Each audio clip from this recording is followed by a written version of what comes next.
राधे राधे प्रिय भक्तों, स्वागत है आपका आपके अपने चैनल शिल्पा धार्मिक ज्ञान में। प्रिय भक्तों, इंदिरा एकादशी का व्रत हर साल अश्विन माह की कृष्ण पक्ष की एकादशी तिथि के दिन रखा जाता है। इस दिन भगवान विष्णु और माता लक्ष्मी की पूजा की जाती है। ये एकादशी पितृपक्ष में आती है, इसलिए इसका महत्व और अधिक बढ़ जाता है।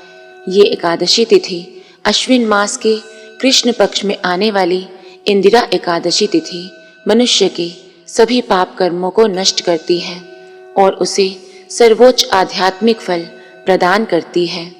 और यही फल प्राप्त होता है उस व्यक्ति के पूर्वजों और पितरों को जो इस एकादशी का पालन करता है। पुराणों के अनुसार एकादशी तिथि के दिन व्रत रखकर उसके पुण्य फल को आप अपने पितरों को प्रदान कर सकते हैं, लेकिन ये व्रत और पूजा तब तक पूरी नहीं होती जब तक इसकी कथा का पाठ किया या सुना ना जाए। तो चलिए अश्विन मास के कृष्ण पक्ष में आने वाली इस इंदिरा एकादशी के उपलक्ष्य में आज हम पौराणिक कथा का श्रवण करते हैं। एक बार अर्जुन ने भगवान श्री कृष्ण से पूछा, हे मधुसूदन, हे प्रभु, अब आप कृपा करके अश्विन माह की कृष्ण पक्ष की एकादशी की कथा को कहिए। इस एकादशी का क्या नाम है और इसका व्रत करने से कौन सा फल मिलता है? कृपा करके विधान पूर्वक कहिए। भगवान श्री कृष्ण ने अर्जुन से कहा, हे धनुर्धर, अश्विन माह के कृष्ण पक्ष की एकादशी का नाम इंदिरा एकादशी है। इस एकादशी का व्रत करने से सभी पाप नष्ट हो जाते हैं। पूर्वज और पितरों की जिनकी आत्मा को शांति नहीं मिली, उनका उद्धार हो जाता है। नरक में गए हुए पितरों को मुक्ति मिल जाती है। हे अर्जुन, जो कोई इस व्रत की कथा को तन मन से सुनता है, उस मनुष्य को श्रवण मात्र से ही अनंत फल की प्राप्ति होती है। मैं ये कथा सुनाता हूँ, तुम ध्यान पूर्वक श्रवण करो। सतयुग में महिष्मती नाम की नगरी में इंद्रसेन नाम का एक प्रतापी राजा राज्य करता था। वो पुत्र पौत्र धन धान्य आदि से पूर्ण था। उसके शत्रु सदैव उससे भयभीत रहते थे।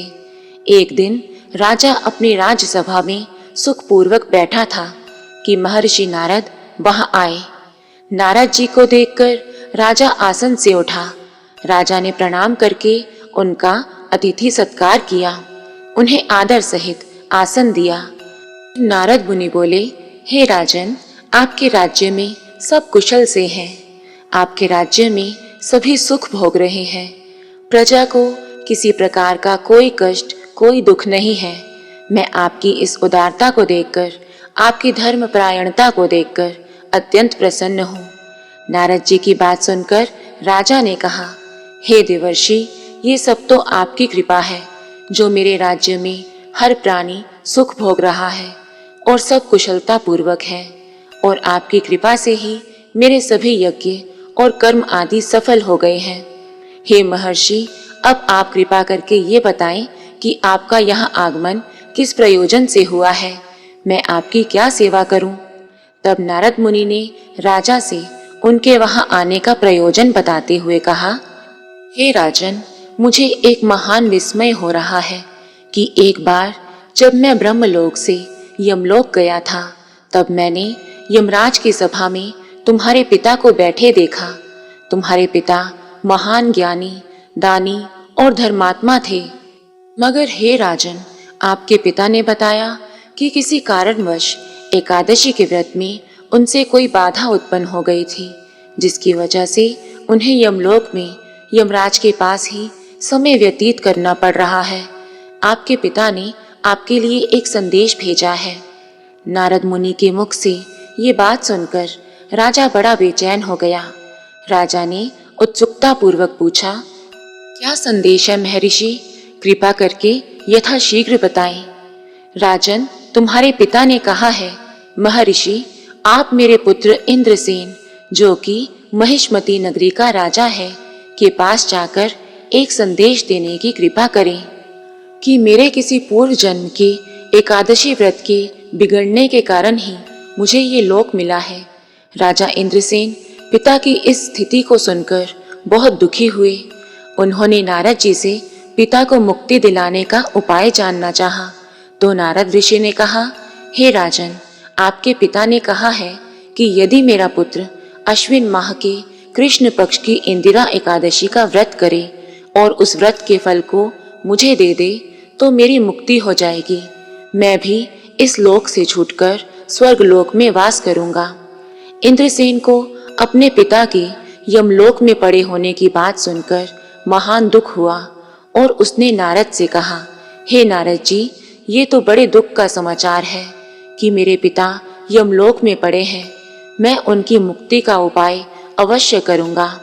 आप मुझे इंदिरा एकादशी व्रत का विधान बताने की कृपा करें। राजन ने पूछा, भगवान, मुझे बताइए किस पक्ष में, किस तिथि को और किस विधि से उसका व्रत करना चाहिए। तब नारद जी ने कहा, हे राजन, अश्विन माह के कृष्ण पक्ष की दशमी के दिन प्रातःकाल श्रद्धा पूर्वक स्नान करना चाहिए। इसके उपरांत दोपहर को भी स्नान करना चाहिए। उस समय जल से निकलकर श्रद्धा पूर्वक पितरों का श्राद्ध करें और उस दिन एक समय भोजन करें और रात्रि को पृथ्वी पर शयन करें। इसके दूसरे दिन अर्थात एकादशी के दिन नित्य कर्मों से निवृत्त होकर स्नान आदि के उपरांत भक्ति पूर्वक व्रत को धारण करें और इस प्रकार संकल्प करें, मैं आज निराहार रहूंगा और सभी भोगों का त्याग कर दूंगा।